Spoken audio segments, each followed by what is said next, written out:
Hey there, and welcome to another edition of my podcast. Today, I want to tell the entrepreneurs out there, or the people who want to be entrepreneurs, something that is going to help you understand why it is that business owners do what they do. And it's a big part of the reason why some people succeed in business and some fail. And it's the aspect of business that you really don't read about. You read business books, you read all the types of things about entrepreneurs, and you don't really hear much about this. So for many of you, it's going to be the first time you've heard of this. And the interesting thing is, as I talk about this concept of the three types of CEOs, you are going to identify yourself with one or two of those three. And it's going to be so eye-opening for you to see why you've possibly struggled in the past and why certain employees that you've hired have been so incredibly helpful for you while others you've clashed with. So here we go. The bottom line is this. There are three types of CEOs. Every single one of us has all of these three CEOs sort of living inside of us, right? And every person who's a business owner, entrepreneur, or CEO has these three living within them. However, we all have one of these types that is our dominant form. It's the one that consumes probably 70% of us and 70% of the decisions we make. Now, some people are a little more exaggerated than that, some a little bit less. But for the most part, we're going to have about 70% of us be one of these types. Then you have a second type that probably consumes about 20 to 25% of you. And then the third type, which is the forgotten type, that might be just a few percent of who you are inside. And most businesses that fail because of the 1/3 that the business owner or the CEO is missing. So instead of just teasing you, let me just give you what these things are. Look, there are three types of CEOs, and we throw these words around, but we're actually wrong when we use some of these words. We don't really know what they mean. So I'm going to say some things, and then I'm going to define what they are for you. Number one, it's the entrepreneur. Number two, it is the operator. And number three, it is the artist. In every single business, you look at a CEO or a business owner, and the business owner is going to be one of these three. Now, for the rest of this episode, I'm going to refer to being one of these three. And the way I'm going to use it is I'm going to pretend like you are 100% that thing. But understand, just because you're one of these three doesn't mean you're not the other ones at all. It just means for the most part, you portray more of this one than the other ones. So here we go. Now, we use the word entrepreneur. We always talk about, oh, so-and-so is an entrepreneur. So-and-so is this, so-and-so is that. It's not true. Not everyone is an entrepreneur. In fact, being an entrepreneur doesn't necessarily mean you're a better entrepreneur than people who are not entrepreneurs, right? So let's define this. Who is the entrepreneur in the business? The way I'll start is I'll give you a brief overview, and then we'll dig deeper into what each of these types are. So let's start with the entrepreneur. The entrepreneur is the one who is a risk taker. It's the one who wants to push the envelope. It's the one who's all about growing the business. And it's like grow, grow, grow, go, go, go, take risks, do this, do that, push, push, push, push, push, right? And while we all call ourselves entrepreneurs and for business owners, not everyone is an entrepreneur. And when you hear the other two, you'll start to understand why maybe it's not so good to be an entrepreneur, all right? So the second type is the operator. The operator is the one who is a manager, who likes to manage systems, who likes to manage people, who likes to keep things under control, who likes to have systems for making sure that things are done the same way every single time. The manager is the one who's interested in making sure you get the best possible quality and that everything is going to be successful for the long term. They want that stability. They want the systems in place to ensure your business will thrive in the long term. Then you have the artist. The artist is the one who is all about the cause of the business. Now, we hear artist and we think of people who paint or draw or dance, but in this case, it doesn't have to be that. A dry cleaners can have an artist. A restaurant can have an artist as an owner. A recycling company can have an artist as an owner. It doesn't matter. Whatever it is, it's the person who's all about the art. They're all about the service or the product. They're all about the thing that people are buying from you, right? So they're all about quality. They're all about making sure that you stay true to what this thing is. So to help you understand this, I'm going to give you an example that I use in my book, The Business Bible. By the way, if you haven't read the book, check it out. It's pretty amazing. Got some really incredible things that can help you take your business to the next level. But in the book, what I talk about is this example of a chef, right? And I give some different examples of how a restaurant can be run. So let me give you an example of what an entrepreneur does in a restaurant, what an operator does, and then what an artist does, okay? So let's assume you have an entrepreneur who opens a restaurant, and it's an Italian restaurant. So this entrepreneur opens a restaurant, and they're doing really well. The business is growing, and the people love the food. What this person is all about is like, let's grow the business. Let's add more seats. Let's expand. Let's open another restaurant in another city nearby. Let's expand to other states. Let's franchise this thing. Let's go. It's all about grow, push, push, push, push, push. You know, we're making money. Let's push it. Let's make more money. And then they're taking risks, right? They've got a restaurant that's, let's say, 1,000 5,000 square feet and they're signing a lease on a 5,000 square foot restaurant because they just believe it's going to work. It's okay. Let's push. And then one day someone comes in and says, gosh, I really love your lasagna here. But you know what would make your lasagna even better? What would make it even better is if you guys put mushrooms in it. If you put mushrooms in your lasagna, it would be so much better. And the entrepreneur would say, really? Would you be willing to pay extra for the mushrooms? The person would be like, yeah, are you kidding me? I mean, I would love it. Right? So the entrepreneur would run in the back, tell the people in the kitchen, hey, make me lasagna with mushrooms. And then you would serve it to the person, say, hey, what do you think? Oh, the guy, oh my gosh, this is amazing. I'd at least pay an extra $2 for this. Then the entrepreneur would maybe make a special the next day, right? And say, hey, we have this new lasagna with mushrooms, and charge $2 more and see what kind of an effect it has. And if a bunch of people are like, yeah, we want it, and they're ordering it, guess what? The entrepreneur is going to change the menu and is going to put the lasagna with mushrooms on the menu, right? Simple business. If it makes more money, if it makes sense, I'm going to do it. Now, let's say you have the artist instead. This is where the huge contrast between an entrepreneur and an artist comes in. And let's say the entrepreneur and the artist in this case are business partners. So now, let's say the artist hears the same thing. And the artist hears that this guy has started putting lasagna with mushrooms. And the artist comes out and says, are you kidding me? That is my grandmother's lasagna recipe. Back in Naples, where I come from, we don't put mushrooms inside of lasagna. It's ridiculous to put mushrooms inside of lasagna. And then the entrepreneur's like, you don't understand. People are willing to pay an extra $2 for this. That could be huge revenue for us. And the artist's like, no, are you kidding me? If we want to just stick everything in there that these people want, we're going to ruin our food. We have to stay true to the Italian food that we represent. Look at the sign outside. It says authentic Italian food from Naples. So we've got to make sure that we're true to the cause.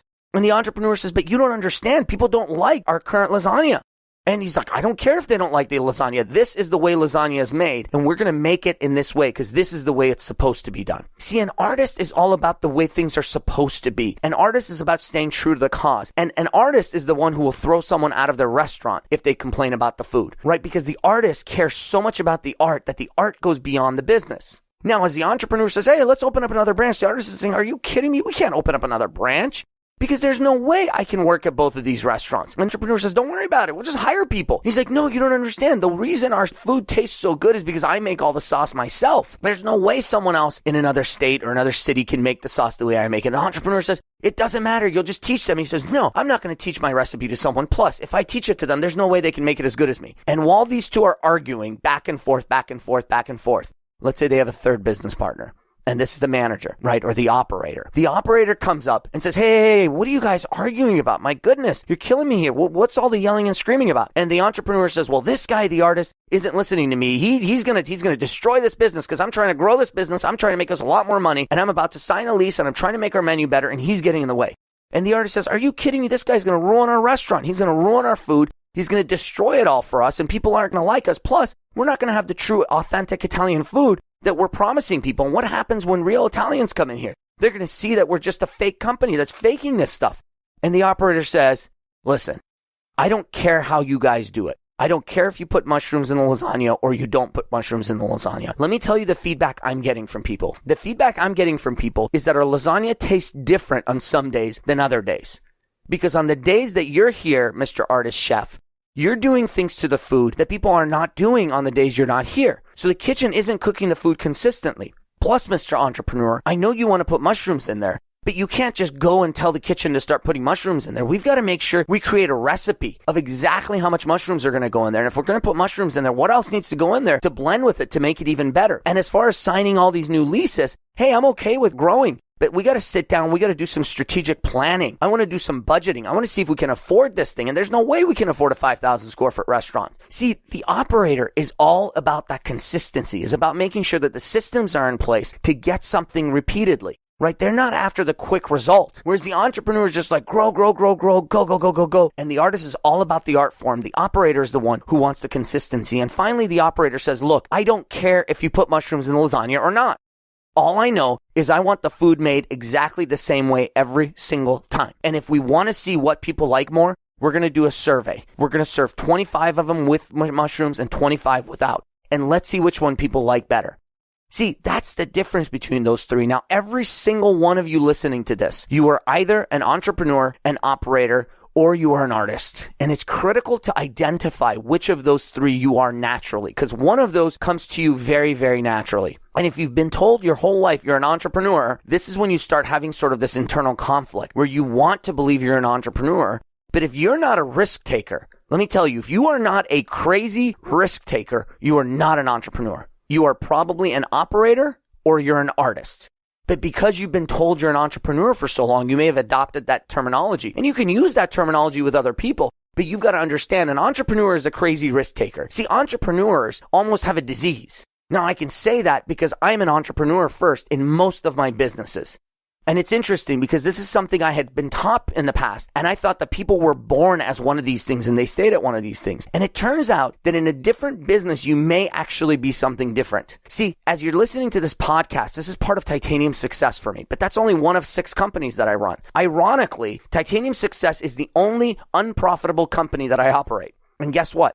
It's the only company in which I am an artist. In every one of my other businesses, I'm an entrepreneur first. When it comes to Titanium Success, I'm an artist. That's why I'm standing here on a Friday morning and I'm recording a podcast that is going to go out there for the world to listen to for free. Are you kidding me? In my other businesses as an entrepreneur, I would say, no, we're not going to put free content out there. If I'm going to spend time recording something, it's going to be something we can get paid for. So the entrepreneur is trying to grow the business, pushing it crazy, doing things that are just out of this world. Now, what I can tell you is this. One of these things comes naturally to you. And then there's a second one that you can adapt to learn. All right. And you can hone and you can make it better. But then there's a third one that I guarantee you, I assure you, I promise you, there is no way you are going to be able to develop that third one to the level it needs to be at for you to succeed. And if you try, it is a complete waste of your time because guess what? There's someone else out there who is that person. And if you were to bring them into your business, they would complete you as a CEO and they would complete your business. So the key is you've got to identify which of these you are, which one you can adapt to learn, and then which one is the one that you're just going to hire someone to take care of. And in the best companies in the world, whether they're 2 people companies or 2,000 people companies, you see that at the top of the company, you have this thing where you have possibly someone who's an entrepreneur and can adapt to the artist, and then there's an operator. Or it's an operator who can adapt to entrepreneurship, and then you have an artist. It doesn't matter. The mixture is not what's important. It's important that you as the CEO, as the business owner, take one of those things and make sure that's the one that you're born with. That's the one that's naturally inside of you. You adapt to the second one, learn the ways of that second one, hone it, and make it even better. And then find someone for that third one. If you do that, your business will go to levels you've never imagined. Now, let me tell you, if you are missing the entrepreneurial piece and you're an operator first and an artist second, let me tell you exactly what your business looks like. I can describe this to you. And if this is your business, this is what you are. So let's take the case of someone who is an operator first, artist second, and entrepreneur last. What your business is I guarantee you, you have a profitable business. Number one, your business is stable. You probably work fairly normal hours, but you probably can't take long, ridiculous vacations. You have to be on top of your business, but your business functions fairly well. You deliver a good product, a good service. You have high customer service reviews, and things in your company work fairly well. But I guarantee you, if you've been in business for 5 years, you haven't grown your business as much as you want. You're probably not making as much money as you want. You haven't pushed the business to that next level.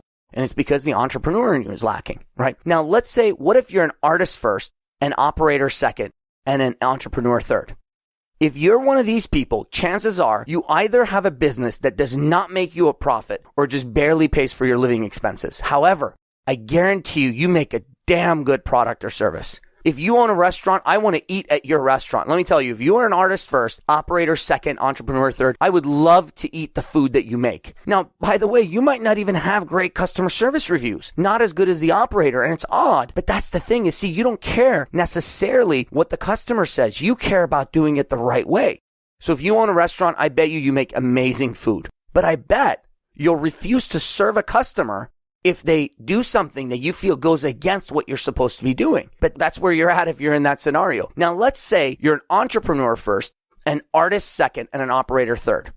I can tell you what this is because this is who I am. What you probably have is you have a business or businesses that have grown way too fast, that are typically out of control at all times. By the way, this is unless you've brought on an operator to fill in that gap, right? In all these cases, we're assuming you don't have that third piece yet. So you have these businesses that are growing exponentially. They're doing incredible things. Some are making huge amounts of money. Some are losing money. Some months you win, some months you lose, but it's always up and down. It's all over the place, right? And I guarantee you, you can actually get away from your business for long periods of time, but things start to fall apart, right? But there's no systems in place necessarily for you to see those things falling apart immediately. So when they fall apart, you notice them later. But in the operator's world, those things are right in front of you. Now, let's say you have a business where you're two of these things and you bring in that third person.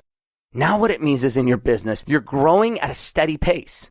But see, the entrepreneur can't just put his foot on the gas pedal and go, right? Because grow, gone. You've heard that saying before. That's what happens to a lot of businesses. The operator is going to come in, put a little bit of the brakes on and say, no, let's back up. Let's slow down. Let's not take crazy risks. And then the artist is going to make sure you stay true to your art form. So if you have these three things in place, you can thrive as a business owner. What I want you to understand here before I let you go is you must identify which of these three you are, and then identify which of these you can adapt to the best. And then find the third piece that you're missing. And I don't care if you're launching a company today, find the third piece. And when you find that third piece, you are going to see exactly what it takes to succeed. And you're going to want to make sure that you put those pieces together. And even if it's just bringing in a friend, if it's bringing in a spouse, it's bringing in someone just to make sure that they put you in your place and they check you every once in a while. And if you have a business that's been going for a while, what you need to do is find that person, hire them, bring them in, and give them control. Because here's the trick with this. The last thing I'm going to leave you with is if you hire that person who's that third missing piece, I guarantee you will clash with them. But tell them that you understand you're going to clash. And make sure you understand that when you clash, you can't override all their decisions. Because if you're an entrepreneur, you bring on an operator is going to disagree with you often. But you're going to have to back off and you're going to have to let them win some of the arguments, even though you're the big boss. All right? And by the way, any of you who've ever had a business partner and you clashed, but you made a lot of money, this is probably why.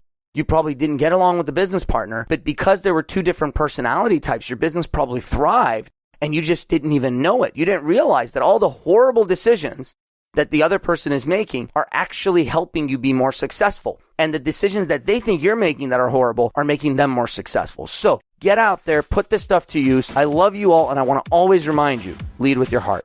Hey there, and welcome to another edition of my podcast. I'm so honored to have you here with me today because today I want to talk about something that will help you take your crash and burn. All right, let's try that again.